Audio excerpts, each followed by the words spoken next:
ভাইয়া দেখেন তো আমার গত মাসের বাকি কত টাকা হয়েছে। গত মাসে 3750 টাকা হয়েছে। 3750 টাকা। ভাইয়া গার্মেন্টসের বেতন এই মাসে দেয় নাই, আগামী মাসে পামো। এই মাসে কোনো রকম বাকি দিয়ে আমগরে চালাই নিতে হইব ভাইয়া। না না আপা, এই কথা করেন না। আপনি বাকি টাকা দিয়ে তারপর বাজার নিতে পারবেন। অলরেডি এখানে 3750 টাকা আপনার বাকি হয়ে গেছে, তারপর আপনি বাকি চাইতেছেন। ভাইয়া দেখেন ঘরে বাজারঘাট কিচ্ছু নাই, খাওয়ান তো লাগবো। আপনার ঘরের বাজারের দায়িত্ব কি আমি নিছি? আপনি বাকি টাকা দিতে পারবেন না, আবার বাকি চাইতেছেন। আপনারা গার্মেন্টসে চাকরি করেন, মাস শেষে বেতন পান। মানবতার ক্ষেত্রে আপনার ঘরে বাকি দেই, তারপর আপনার বাকি চান বাকির উপরে। আপনি পুরো টাকা দিয়ে বাকি নিতে পারবেন, কোনো বাকি হবো না। ভাইয়া তাইলে কি বাকি দিবেন না? না আমি বাকি দেবো না, আগে আমার টাকা পরিশোধ করেন তারপর বাকি দেবো। ঠিক আছে ভাই। যত সব সালাই মহল্লা খেলে বাকির ভিতরে পড়ছে। আওয়াল, জি স্যার, তোমার তো প্রাইভেটের 2 মাসের বকেয়া বেতন বাকি হয়েছে, টাকাটা দিলে আমার ভালো হয়েছে। আচ্ছা স্যার, মাকে বলবো, মা বেতন দিলেই পুরো টাকাটা একসাথে দিয়ে দিব। তাহলে দিয়ে দিও। হ্যাঁ, আচ্ছা, আসসালামু আলাইকুম। ওয়ালাইকুম। থেকে 42তম টাকা ডাকাতি করে। আসসালামু আলাইকুম ভাই, আমাকে ডাকছিলেন? হ্যাঁ দেখেছি আপনাকে। 2 মাসের ঘর ভাড়া আটকে আছে, ভাড়া দেন না কেন? ভাইয়া এখনো বেতন পাই নাই, গার্মেন্টস থেকে এখনো বেতন দেয় নাই, তো এর জন্য ঘর ভাড়া দিতে দেরি হচ্ছে। এই ধরনের কথা বলে তো হবে না। আপনার গার্মেন্টসে বেতন দেয় দেখে আমার ঘর ভাড়া দিবেন না, সেটা তো আমি মানবো না।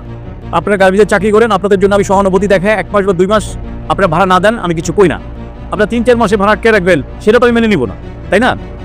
ভাইয়া আগামী মাসে পুরো টাকাটা একসাথে দিয়ে দিব। সামনের মাসে যদি পুরো টাকা দিতে না পারেন, আমি কিন্তু বাসা তালা মেরে দিব, কথাটা মনে রাখেন। ঠিক আছে ভাই।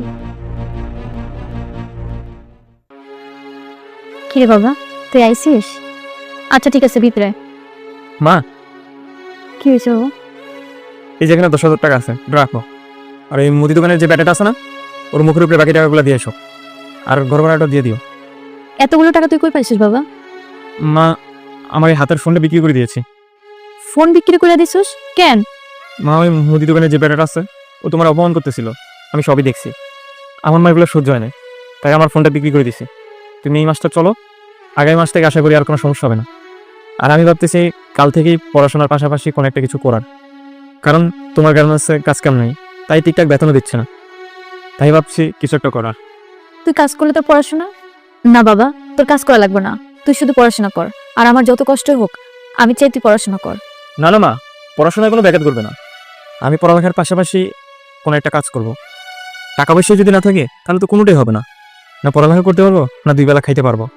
তার জন্য আমি সিদ্ধান্ত নিচ্ছি পড়ালেখার পাশাপাশি একটা কাজ করব। ওরে আমার বাপরে, আমার ছেলেটা অনেক বড় হয়ে গেছে, ও এখন ওর মায়ের কষ্টগুলো বুঝতে শিখছে। যা বাবা, হাত মুখ ধুয়ে নে, ভাত খাবি।